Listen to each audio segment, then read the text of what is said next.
ಕೂಡ ನಾನು ಸ್ವಾಗತವನ್ನ ಬಯಸ್ತಾ ಈ ಒಂದು ಪ್ರತಿಭಟನೆಯ ಸ್ವರೂಪದ ಬಗ್ಗೆ ಮಾತನಾಡಬೇಕಾಗಿ ನಾನು ಜಿಲ್ಲಾ ಅಧ್ಯಕ್ಷರಾದಂತಹ ರೈತ ಮೋರ್ಚಾ ಅಧ್ಯಕ್ಷರಾದಂತಹ ರಮೇಶ್ ನಾಯ್ಕ ಅವರ ಹತ್ರ ಕೇಳ್ಕೊಳ್ತೇನೆ.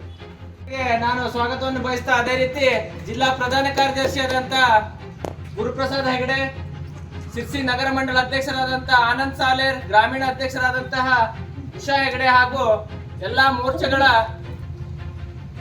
ರೈತ ಮೋರ್ಚಾ ಜಿಲ್ಲಾ ಉಪಾಧ್ಯಕ್ಷರಾದ ಪ್ರಧಾನ ಕಾರ್ಯದರ್ಶಿ ಆದಂತಹ ಶಿವಲಿಂಗ ಅವರಿಗೂ ಸ್ವಾಗತವನ್ನು ಬಯಸ್ತಾ ಅದೇ ರೀತಿ ಪ್ರತಿಭಟನೆಗೆ ಬಂದಂತಹ ಎಲ್ಲ ಕೊಟ್ಟಿರುವಂತದ್ದು 5 ಗ್ಯಾರಂಟಿ ಅಲ್ಲ, 6 ಗ್ಯಾರಂಟಿ. 6ನೇ ಗ್ಯಾರಂಟಿ ಯಾವುದು ಗೊತ್ತಾ? ಅದು ವಿಷಭಾಗ್ಯ. ರೈತರಿಗೆ ವಿಷಭಾಗ್ಯವನ್ನು ಕೊಟ್ಟಿದೆ. ಯಾಕೆ ಅಂತಂದ್ರೆ ನಮ್ಮ ನಂದಿನಿ ಹಾಲಿನ ಸಹಾಯಧನ ಇವತ್ತಿಗೂ ಕೂಡ ಬಿಡುಗಡೆ ಆಗಿಲ್ಲ. ಸುಣ್ಣವನ್ನು ಕೊಡ್ತಾ ಇಲ್ಲ. ತುತ್ತದ ಬೆಲೆ ಜಾಸ್ತಿ ಆಗಿದೆ. ಬಿತ್ತನೆ ಬೀಜ ಸ್ವಲ್ಪ ಜಾಸ್ತಿ ಅಲ್ಲ, ಡಬಲ್ ಆಗಿದೆ. ಈ ಸರ್ಕಾರದವರಿಗೆ ರೈತರು ಬದುಕೋದೇ ಇಷ್ಟ ಇಲ್ಲ. ಹಲವಾರು ಜನ ನಮ್ಮ ಭಾಗದಲ್ಲಿ ತಾವು ಪೇಪರನ್ನು ಓದ್ತಾ ಇರ್ತೀರಿ, ಮಾಧ್ಯಮದಲ್ಲಿ ನೋಡ್ತಾ ಇರ್ತೀರಿ, ಎಷ್ಟೋ ಜನ ರೈತರು ಆತ್ಮಹತ್ಯೆ ಮಾಡಿಕೊಂಡಿದ್ದಾರೆ. ಕೃಷಿಗೆ ತನ್ನಂತ ಔಷಧಿಯಿಂದ ಅದನ್ನು ಸೇವನೆ ಮಾಡೋದ್ರ ಮುಖಾಂತರವಾಗಿ ಜೀವನ ಕಳ್ಕೊಳ್ತಾ ಇದ್ದಾರೆ. ಅಲ್ಲಿಗೆ ಒಂದು ವಿಷಯ ಸ್ಪಷ್ಟ, ಸರ್ಕಾರ 6 ಭಾಗ್ಯ ಕೊಟ್ಟಿದೆ. 6ನೇ ಭಾಗ್ಯ ರೈತರಿಗೆ ಅದು ವಿಷಭಾಗ್ಯ ಅಂತ ಹೇಳಿ ಇಚ್ಛೆ ಪಡ್ತಾನೆ. ಇದನ್ನು ನೋಡಿ ನಾವು ಸುಮ್ಮನೆ ಇರುವಂತದ್ದಲ್ಲ.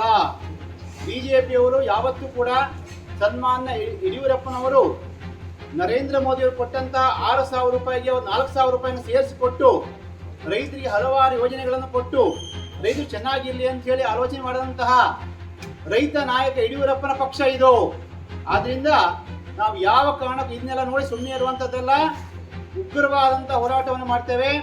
ಸರ್ಕಾರ ಆದಷ್ಟು ಬೇಗ ಇದನ್ನ ಅರ್ಥ ಮಾಡಿಕೊಂಡು ಇದನ್ನ ಸಿದ್ದರಾಮಯ್ಯನವರು ಮತ್ತೆ DK ಶಿವಕುಮಾರ್ ಅವರು ಇದನ್ನ ಆಲೋಚನೆ ಮಾಡಿ ಆದಷ್ಟು ಬೇಗ ಈ ಬಿತ್ತನೆ ಬೀಜದ ಬೆಲೆಯನ್ನು ಇಳಿಸಿ ಮೊದಲು ಏನಿತ್ತು ಆ ರೇಟಿಗೆ ಕೊಡುವಂಥದ್ದು, ಈ KMF ನಂದಿನಿ ಹಾಲಿನ ಏನು ಪೆಂಡಿಂಗ್ ಅಮೌಂಟ್ ಇದೆ ಅದನ್ನು ಬಿಡುಗಡೆ ಮಾಡುವಂಥದ್ದು, ಮತ್ತು ತುತ್ತ ಸುಣ್ಣ ಇರಲಿ ಅದರ ರೇಟ್ ಕಡಿಮೆ ಮಾಡುವಂಥ ಸುಣ್ಣವನ್ನು ಕೊಡುವಂಥದ್ದು, ಹೀಗೆ ರೈತರಿಗೆ ಅನುಕೂಲವನ್ನ ಮಾಡಿಕೊಟ್ಟಿಲ್ಲ ಅಂತಂದ್ರೆ ಮುಂದಿನ ದಿವಸದಲ್ಲಿ ಆದಷ್ಟು ಶೀಘ್ರವಾಗಿ ನಾವು ಇನ್ನೂ ಉಗ್ರವಾಗಿ ಹೋರಾಟ ಮಾಡೋದ್ರ ಮುಖಾಂತರವಾಗಿ ಸರ್ಕಾರಕ್ಕೆ ಚಳಿ ಬೀಳಿಸುವಂತಹ ಕೆಲಸವನ್ನು ಮಾಡ್ತೇವೆ.